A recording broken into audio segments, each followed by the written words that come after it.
कटे कोटि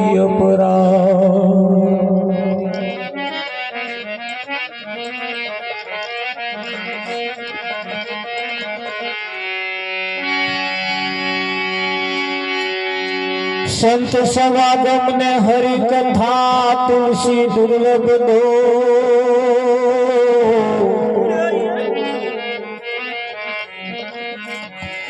सतदारा और लक्ष्मी वो तो घरों घर भी हो। सतगुरु महाराज जय हो।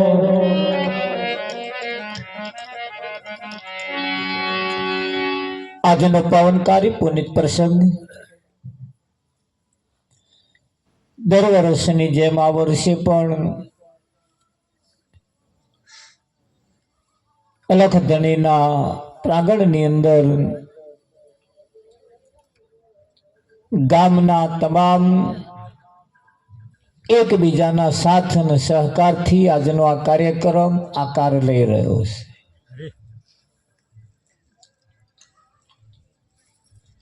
દર વર્ષે આવા કાર્યક્રમ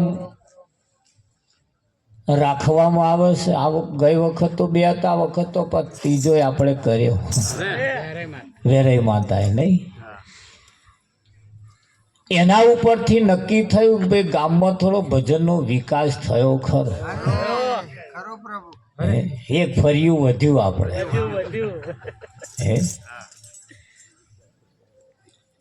આવું કંઈક થાય તારે એમ આપણને પોણી ચઢે ખરું, ખારું બોલેલું કંઈક ઉગ્ર છે ખરું નહીં? હા, ટેકરે પોણી ચઢ્યું, ખાડામાં તો જાય છે પણ ટેકરે પોણી ચઢ્યું। જીવનની અંદર આપણે કંઈક આપણામાંથી આવે સાંભળતે સાંભળતે સાંભળતે આપણામાં પણ કંઈક એવી ભાવના થાય।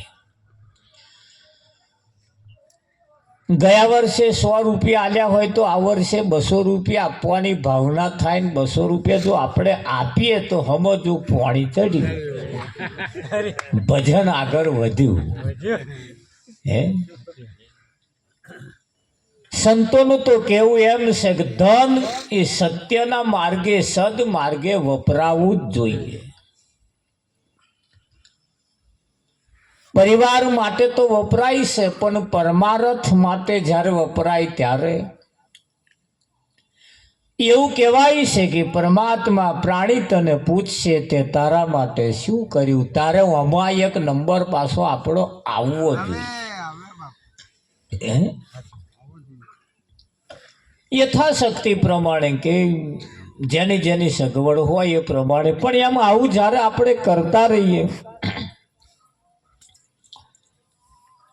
અને કરતે કરતે કરતે જ્યારે કંઈક આવા ભજનાનંદના જ્યારે કંઈક સત્સંગના કાર્યક્રમ હોય એમાંથી આપણે આપણા જીવનને અધોગતિના માર્ગે જતા જીવને સદગતિના પંથે લઈ જવાનું કામ સંતો કરતા હોય છે। અધોગતિના પંથે લઈ જવાનું કામ સંતો સત્યના પંથે લઈ જવાનું કામ કરતા હોય છે। અને અવસાન થયા પછી અને મુક્તિ અલાવવાની કોશિશ કરવી એના કરતા આપણે આપણી જાતે મળે એવું કંઈક કરવું પડે। પાછળ વાળા ખાટલો ભરે આપણને મુક્તિ થાય, સદગતિ થાય, વિઠ્ઠલ મહારાજ એ પેલા એના જેવું ચો પુલી ચો પટો ચો મારી દેવી ભગ ભગ પાણી કાઢે એના જેવું થાય। અને એ પહોંચ્યું કે ના પહોંચ્યું એની શી ખાતરી, એના કરતા આપણે હઈએ અને કંઈક આવો લાવો લેતા રહીએ વિઠ્ઠલમાં। અને એને કહ્યું સંતો પોતાની કમાણીએ ઉતરો ભવ પાર, આ આપણી કમાણી છે, આ આપણી કમાણી છે। કેમ કે સંસ્કાર એ તો દરેકના લોહીમાં પડ્યો છે, પણ જેના જેના જેવા જેવા સંસ્કાર હોય એવું એવું પાકે। એક બાપને 3 દીકરીઓ હતી, 3 દીકરીઓએ ના પૈણાયા, લગ્ન કર્યા, લગ્ન કરીને સાસરે મોકલતી ઘડી એવું કહેવાય છે કે ભાઈ શેર શેર ઘઉં આલ્યા. એટલે આપણે આ વખત તો લગભગ ઘણી વખત કહીએ છીએ આવું. એ ઘઉં આલ્યા પછી એના પિતાએ કહ્યું બેટા હું એક દાડ ઘઉં લેવા આવીશ, તે દાડ આ ઘઉં તમે મને પાછા આલજો. બરાબર. ત્રણે દીકરીઓ સાસરે જઈને એકે મોભારે બોધ્યા, એકે દહીણામ દરીને રોટલાથી બી ખાતા, અને એકે એના ઘરવાળાને સસરાને કહ્યું કે ભાઈ મને એકાદ ચાહ ઘઉં વાવવા આલો. એના પિતાએ આલેલા ઘઉં એક ચાહ વાવી દીધા. એ ચાહના જે ઘઉં વાગ્યા જે પાક્યા એ પાછા બીજા વર્ષે પાછા બધાય બીજા ચારા મોરી દીધા. એટલે કદાચ એ તો વીઘું બે વીઘો જેવા મેં ઓર્યા હોય. પાછા જે પાક્યા એ બધાય પાછા હે તે ગીરો રાખીને, દોણે રાખીને, ભાગે રાખીને પાછા એ તો 10-12 વીઘો ઘઉં કર્યા. એવું કરતે કરતે 10 વર્ષનો વણો વીતી ગયો. અને એના પિતાને એકદાડ ઈચ્છા થઈ કે લાય પેલા ઘઉં લઈ આવું દીકરીઓને ત્યાંથી. એટલે દીકરીઓને તો ઘઉં લેવા માટે ગયા. એટલે પહેલી દીકરીને તો ગયા કે બેટા પેલા ઘઉં મેં આલ્યા હતા એ લાય. કે પિતાજી એ તો મારે કે હંગરવાનું કશું હતું નહીં, ભરી રાખવા, એના કરતાં કે મેં દરાઈ નાખ્યા, પણ એ ઘઉં તમને પાડોશીને તો અહીં લાવી આલો. એટલે એને પિતાએ કહ્યું બેટા પાડોશીને તો અહીં ના લાવીશ, આપણે એ જોઈએ એવું નથી, પણ કે આ તો મારે એમ કે જોવું હતું કે મેં ઘઉં આલ્યા એ ત્યાં શું કર્યા. એમ કે પિતાજી મેં તો દહીણામ દહીં રોટલાથી બી ખાતા તે દારત કે, પણ તમારે જોઈતા હજુ લાવી આલો. તા કે ના બેટા નહીં જોઈતા. આ એક પહેલી દીકરીનો પ્રશ્ન.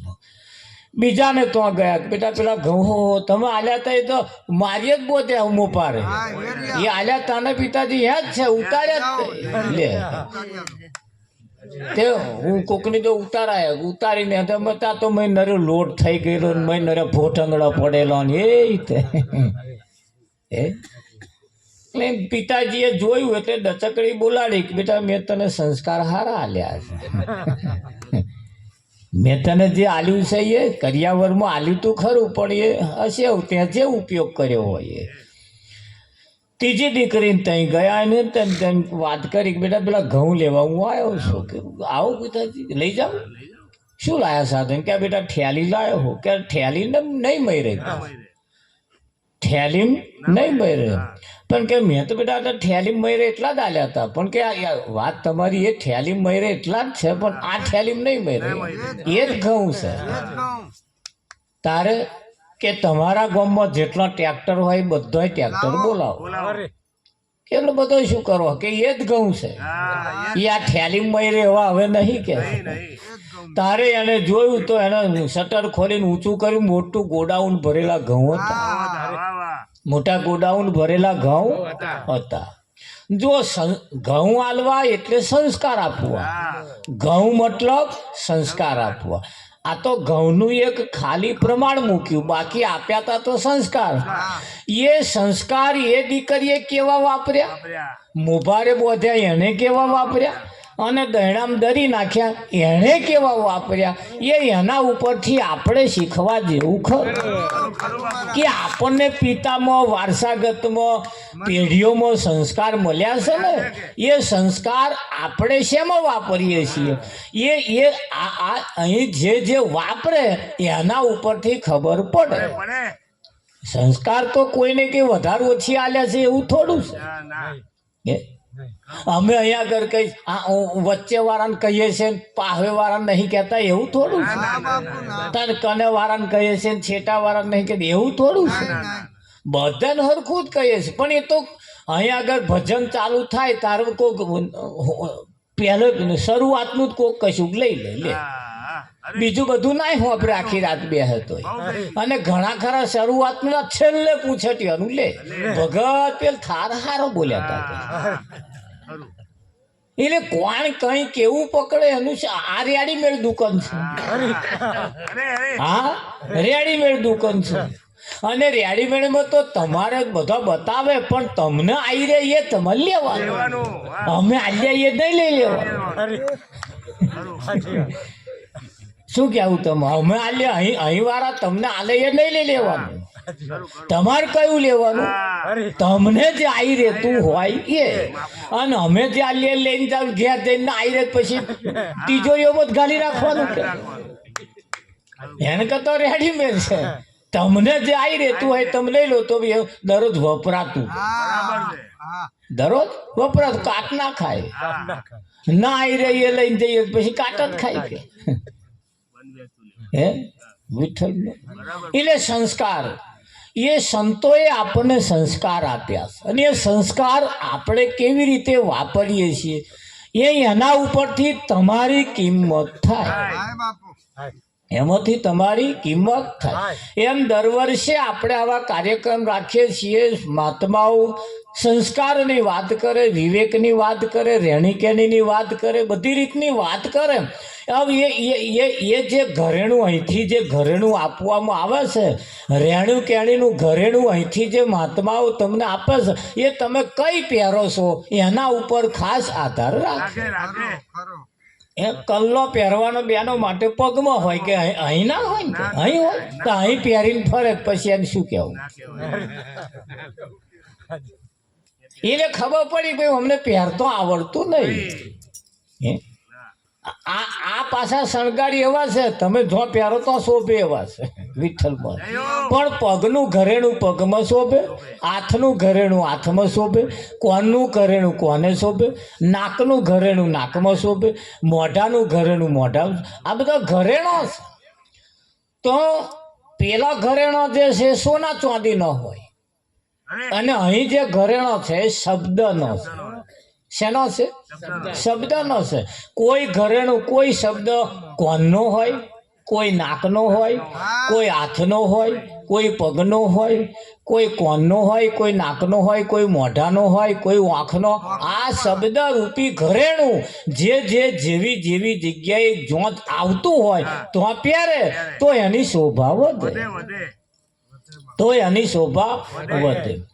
સારું, રાત દાડો સત્સંગમાં જઈએ, દર વર્ષે આવા કાર્યક્રમ રાખીએ, છતાં જોવાની નજર જો ના બદલાય તો પછી આ કરેલું વ્યર્થ જાય.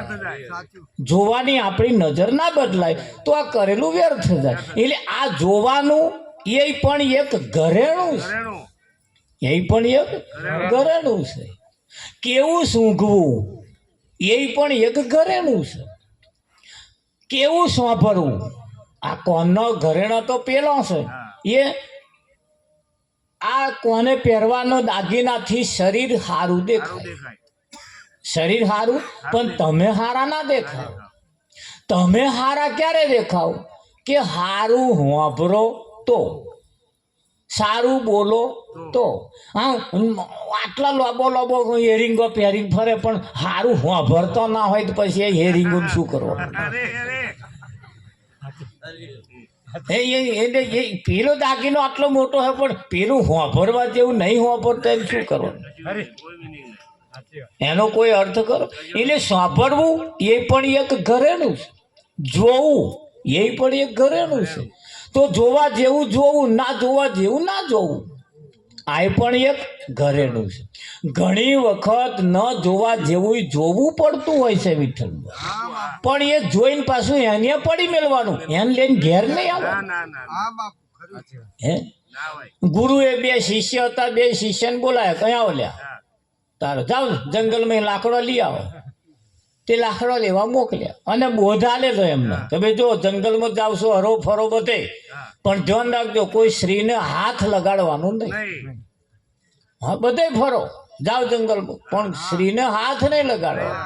કે કશું હતું આ તો ગયા જગનમાં લાકડો કાપવા, અને વરસાદ એટલો બધો પડ્યો, પૂર આવ્યું, પૂર આવ્યું. તે નદીમાં પૂર આવ્યું તો આગળ દાવા લાકડો કાપે, એક સ્ત્રી તણાતી આવે અને બૂમો પાડે, બચાવો બચાવો બચાવો બૂમો પાડે. પેલા બે જણા અહીંયા ડૂબેલા, એટલે આ ભાઈ તરતી આવે ડૂબી જશે હો, કે બચાવવા પડે. પેલો કે જો ના હો, ગુરુએ ના કહ્યું કે સાસરીને હાથ નહીં અડાડવાની કે. બોલો, હા, પેલો બચાવો બચાવો બૂમો પાડે. એક જણો તો પડ્યો જ તે સીધી બચારી જાલી લાઈન કિનારે કાઢી, પાણી એટલું બધું પી ગયેલો તે એને પેટમાં દબાઈ એટલું બધું પાણી કાઢ્યું, એટલું બધું પાણી કાઢ્યું. પેલો રો ડસકડીઓ બોલાડે અને નાઠો જ તે. સીધો ગુરુ જઈને કહીને કે બાપુ બાપુ પેલે ભૂલ કરી કે તમારા મંત્રનો અવરો ઉપયોગ કર્યો કે તમારી પ્રતિજ્ઞાનો દુરુપયોગ કર્યો કે તમારું સહેજે એને ના રાખ્યું કે શું થયું બોલો કે બાપુ તમે શ્રીને હાથ નહીં લગાડવાનું એવું ના નહીં કહ્યું કે ઓને તો જો મહિટે લાયો કે છે અને લાઈન છાતી ઉપર દબાઈ દબાઈ દબાઈને પાણી કાઢ્યું કે છે બોલો બાપુ કે છે આવું કામ કર્યું એને પેલો રહ્યો હા પડે બાપુએ તો આતે દંડી લઈને પેલા કે કેમ હાથ અડાડ્યો લે આ કેસે વાત સાચી છે તા કે હો બાપુ સાચી છે કેમ હાથ લગાડ્યો કે બાપુ ભૂલ થઈ ગઈ કે માફ કરજો કે ભૂલ થઈ ગઈ સાલા મારી આજ્ઞાનું પાલન નહીં કરતો કે સારું કે એ તે શ્રીને ઝાલ લાવ્યો તો મહીથી તાણી બહાર કાઢી એ શ્રી કઈ ગઈ તે પેલો જે બહાર એ તો બાપુ કા કિનારે છોડી દીધી કે એ પેલા જોડે વાળાને 2 થપ્પડ મારી એને તો બહાર કાઢીને કિનારે લાઈન છોડી દીધી તું અહીં શું કરવા લાયો તું અહીં શું કરવા લાયો ધાર પેલા ગેડ પડી મારી હારે હું ગોથું ખાઈ એટલે સમય અને સંજોગો પ્રમાણે તમારી બુદ્ધિમાં બેહે એવું કામ તમારે કરવું પડે ભાઈ નહીં અડાડવાનો હાથ એટલે વાત સાચી છે પણ આવી રીતે કંઈક પરિસ્થિતિ બગડતી હોય કંઈક તમારા સિવાય બીજો કોઈ રસ્તો ના હોય તો તમારે પડતું મૂકવું પડતું હોય વિઠ્ઠલ હે કે ના મૂકવું આ એનો વિવેક કહેવાય આ એનો હા વિવેક કહેવાય કે હાથનું ઘરેણું હાથે જ પહેર્યું કોનનું ઘરેણું કોને જ પહેર્યું વિઠ્ઠલ મહારાજ હા આ ઘરેણું કહેવાય એમ જીવનની અંદર મહાનપુરુષોએ આપણને બધા બોધ આપ્યા છે અને બોધ તમે કઈ જગ્યાએ વાપરો છો એની એ બાજી તમારા હાથમાં અને અહીં કોઈ તમને કશું કહેવાના નહીં જેવું વાપરશો એવું પણ કિંમત તમારી ત્યારે જ થશે જે જગ્યાએ વાપરવા જેવું છે જગ્યાએ વાપરો જે જગ્યાએ જોવા જેવું જે બોલવા જેવું સાંભળવા જેવું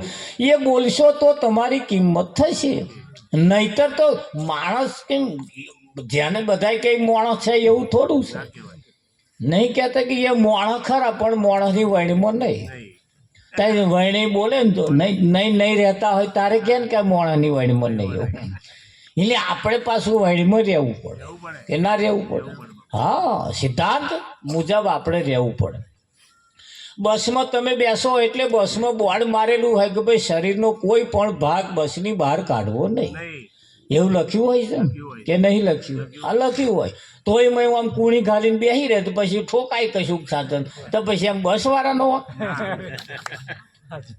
બળદેવ આપણે આપણી મર્યાદામાં ના રહેવું જોઈએ ભાઈ સ્પષ્ટ લખ્યું છે કે આ રીતે રહેવું એવું પણ આમ કૂણી ગાડીને બેસી રહે પછી એમ શું કરે પેલા થોડે જતા કે દેખાતું નહીં કહે દેખાતું નહીં કહે તમને વાંક કહું અરે એનો વાંક નહીં એનો વાંક આપણો છે એટલે આપણે કેવી રીતે બેસવું આપણે કેવી રીતે જોવું એમ આવા ભજનના કાર્યક્રમમાં આવી સાંભળતે બેસતે આપણે શું કરવું એની તકેદારી એનો વિવેક વર્તન અહીંથી કશુંક લઈને જવાનું અને એનો ઉપયોગ કરવાનો ખરું નહીં જેમ તમે બજારમાં જાઓ એટલે તમારે જે જરૂરિયાત હોય એ વસ્તુ તમે લાવો છો દાળ લાવો ચોખા લાવો ચા લાવો મોરસ લાવો બધું તમે લાવો છો બરાબર એક ભાઈએ એની ઘરવાળીને કહ્યું લગ્ન કરીને આવ્યો ત્યારથી પહેલે દડકાઈ દીધું જો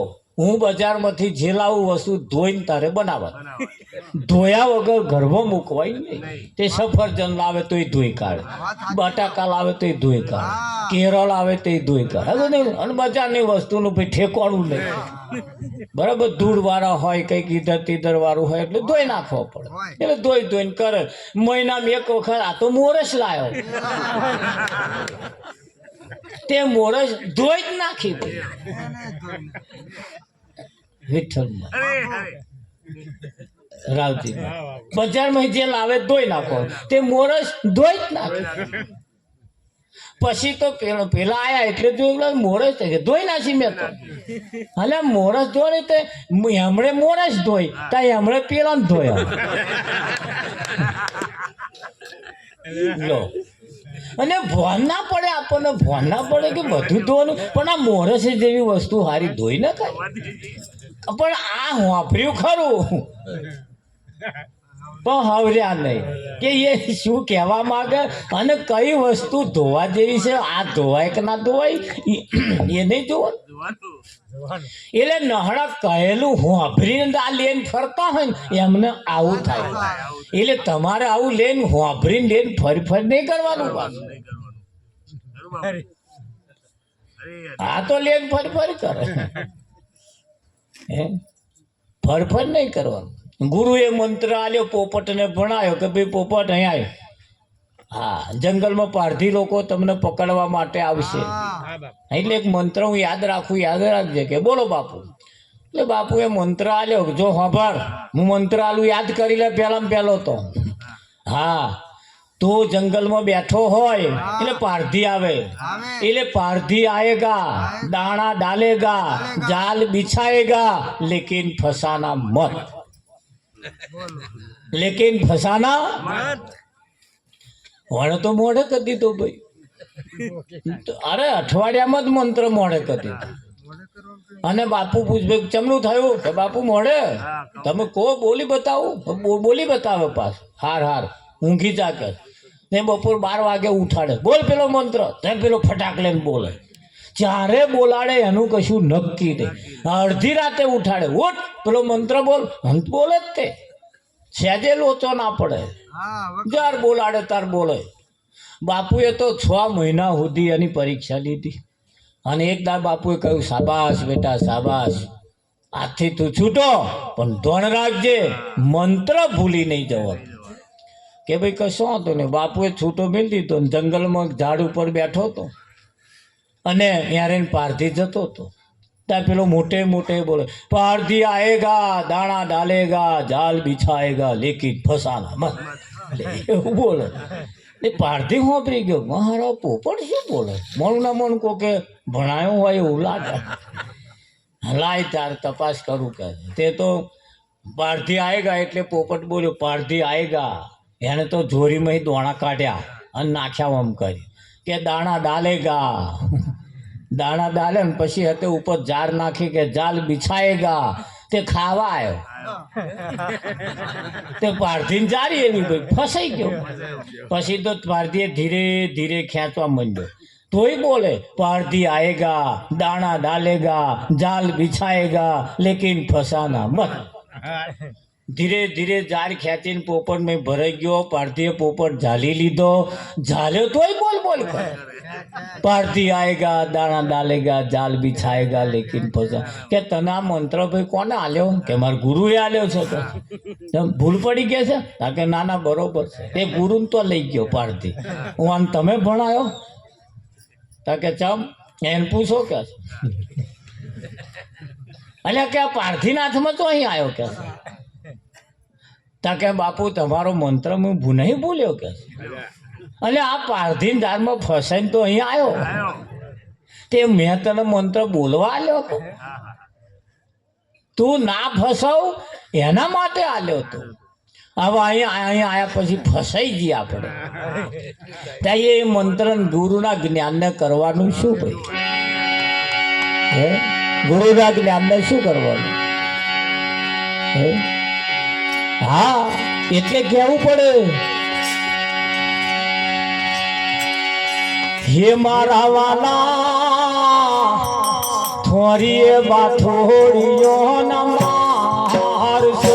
મારા વાલા થોરીએ બાથોડીઓ ના મારસો.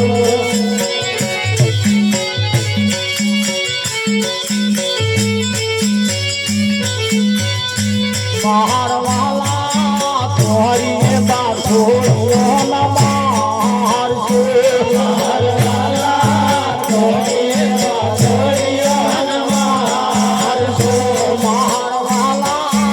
Jana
બગોડિયો ન મારી રે મારવાલા ઘોડે આવે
ફરીએ બાથો